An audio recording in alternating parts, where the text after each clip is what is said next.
Morning campers, hope you're all okay. It's not too cold for you. It's Brass Monkeys here in Morecambe. Not quite freezing yet, but it's getting there. Over the last couple of days I've been reading quite a few different feeds on Facebook and Instagram and things like that of people that have actually got the van for the first time. They've just bought a van or motorhome and they're shutting it down for winter. Don't comment, that's their choice if they don't want to use the motorhome over the winter. It's each to their own. We use ours all the way through. In fact, we have sometimes better times at winter than we do in summer. So I thought I'd make a quick little video. I know we don't really shut our van down, but if we are shutting it down if we're not going away for a couple of weeks and it is cold, then this is what we do. Also, if we was to shut the van down over the winter period, we'll actually tell you if we were shutting it down properly, this is what we'd do. So it's just a rough guide. It's my guide. It's each to their own. Everybody does their own thing, like putting silver screens on and stuff like that. It's your choice, but there'll be a few things in this video that you might just think, didn't even think about that. So let's talk you through it. Right, one of the major issues, and if it goes wrong, costly issues, is frozen water.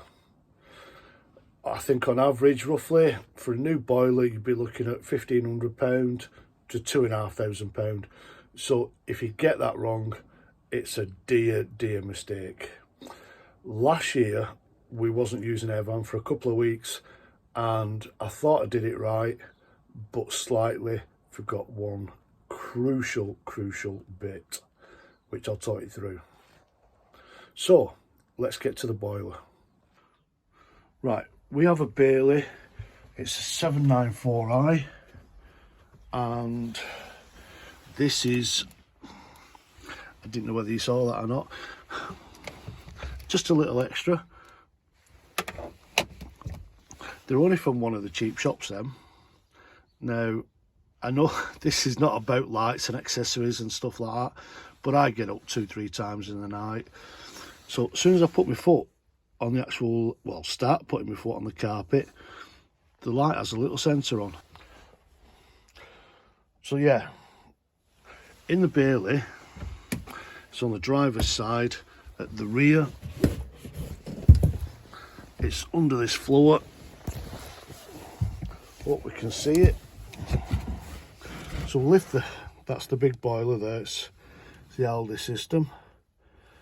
And can you see that little yellow tap there?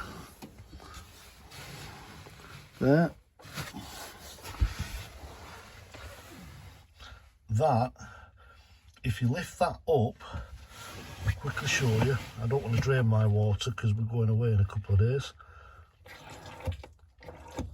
Can you hear it?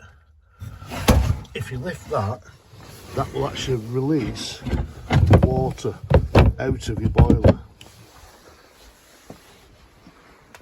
So that, once the water's been released out of the boiler, if it freezes, it freezes.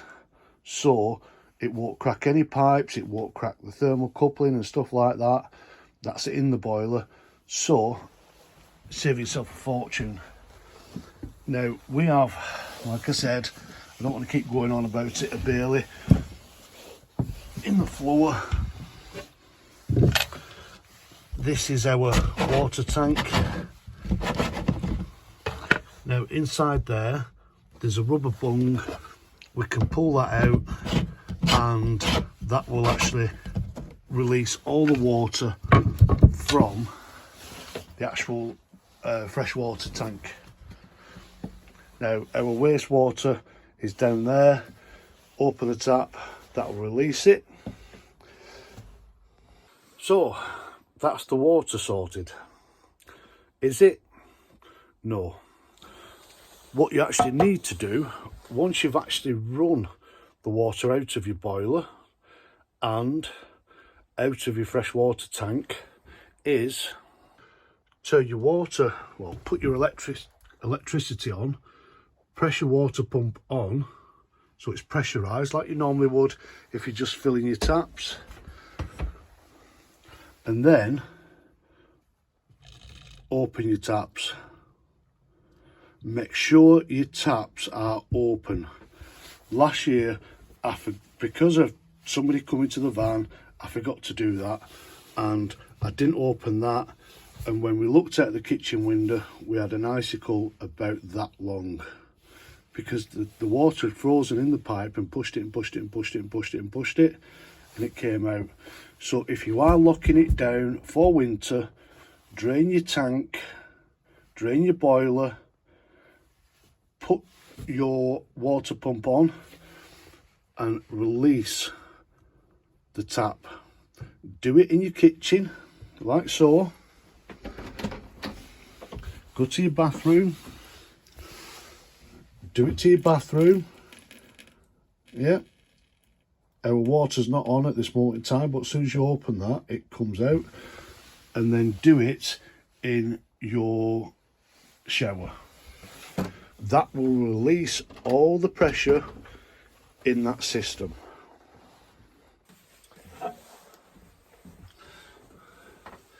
Like I said, we didn't actually do that last year. We wasn't going away for I think about 2 weeks, and it was really cold.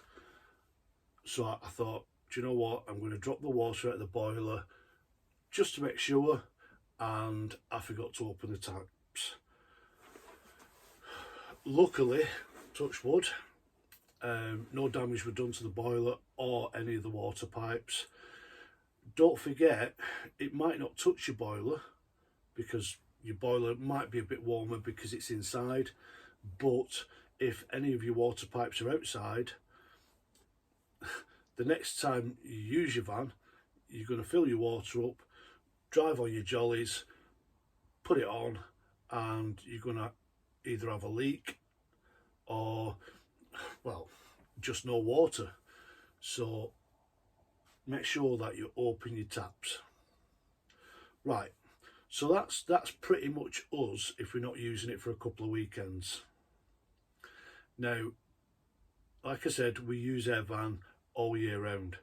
If we wasn't using the van and we was just shutting it down for the winter, what I'd do is I'll show you.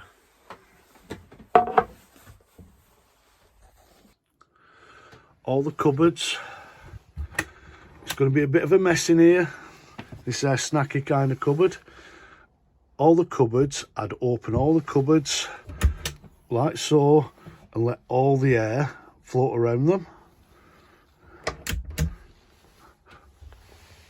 Food, snacks, not necessarily tins, but I'd still take them out.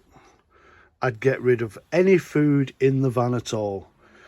Even if you're parking on your drive, get rid of the food, because there's mice that just absolutely love food in motorhomes and camper vans, and if they get in, once them snacks are finished, they'll start on your seats, start on your wiring. Oh, it's never ending. Right, fridge, make sure it's turned off. I'd leave the fridge door open like so, and I'd leave either a cloth or something like that, like so, just so the actual freezer door stays open, like so, and that will let any smells out, let the air go round it. So that's your fridge. I'd remove, bloody hell, how many chocolate bars has she got in there? Jesus. Angie. Yeah, clear the fridge out, give it a wipe down, wedge your actual freezer door open, happy days. Yet again, another cupboard, I'd open that, get rid of anything, any packets of stuff. There's like porridge there, there's pot noodles there, I don't know whether they touch coffee, but yeah, get rid of the coffees. Get rid of anything that's edible, because if they smell it, they'll be in. Right. Silver blinds. Would I put them on? Probably, yeah. Because if you use silver blinds whilst you're travelling, you know it don't create condensation on the inside. I know because it creates condensation because you're breathing. But if the temperature's hotter and colder inside and outside, it might just create it anyway. So just pop them on. It's costing you nothing. You might as well use them. So pop them on. If you're actually locking your motorhome up on a site, stuff like TVs, we have Alexa in ours, which is just there. We keep camera stuff in ours. I'd remove all that kind of stuff. I really would. There's nothing worse, obviously, touch wood, it's never happened, but there's nothing worse than coming back to your vehicle and somebody's been in it. Right, so we've covered water, we've covered the fridge, we've covered bits of electrical, we've covered food. What else would we do? Yeah, I'd pull these off. I'd pull them away from the walls. I know ours has got radiators down there, but I'd pull them away from the wall, pull the seats out, just away from the wall, just so they don't get bits of condensation in them and start getting damp. Possibly even the curtains there, I'd pull them away from the wall. So yeah, just to make sure things don't get damp. Now, I didn't actually say, but if you have got a toilet, well, obviously you've got a toilet. Well, hopefully you have. Now, ours actually feeds off the fresh water. So we put the chemical in the toilet and it feeds off our fresh water tank. Now, some tanks do have, some toilets do have a separate tank, in which case I'd drain that as well.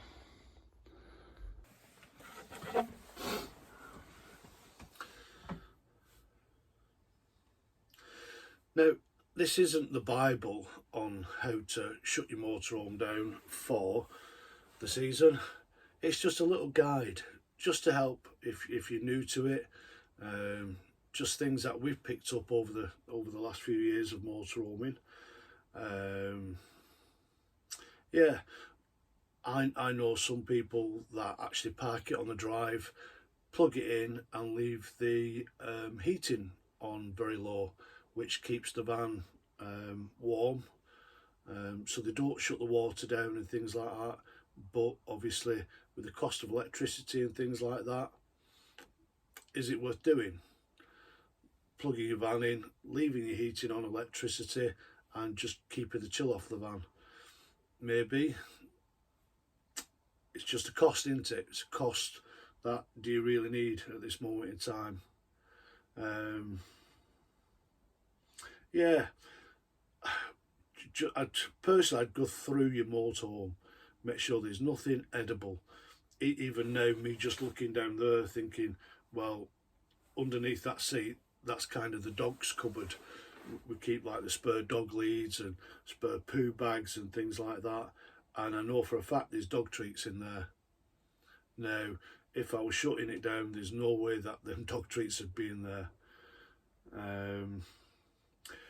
Another thing, if you're shutting it down and it is going to be a couple of months, if you're going away on holiday, just go around your habitation door with the actual locks and spray some silicone spray on the actual locking systems.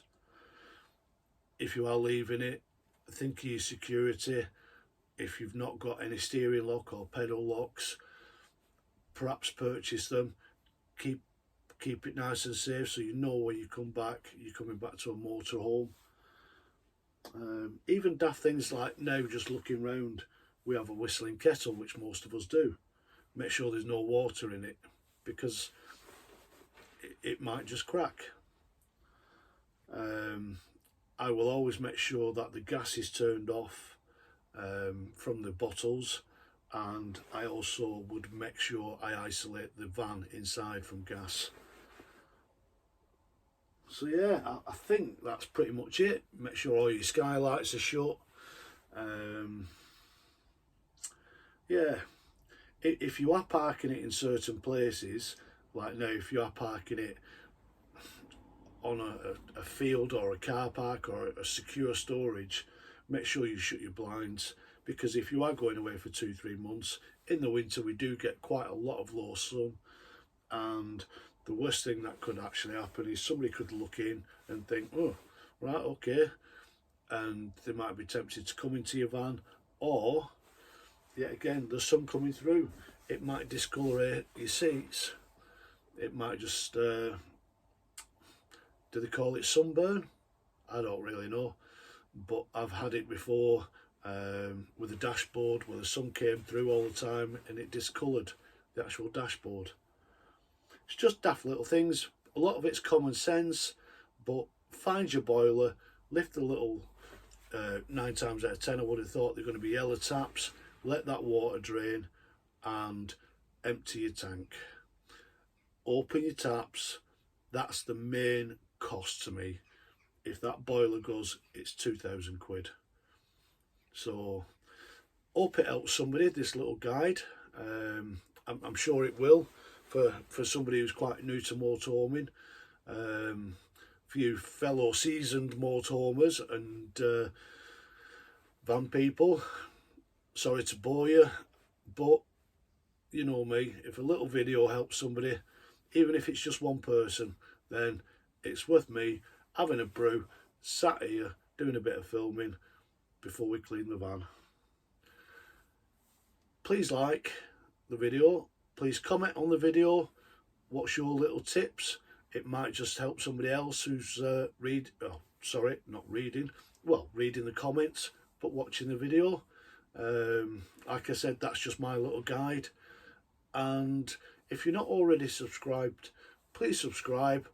We're only a little channel, it's just me and Ange and the 2 crazy dogs, just making little videos to help people, showing you bits of what we do and where we go. So until next time guys, stay safe, see you soon, bye bye.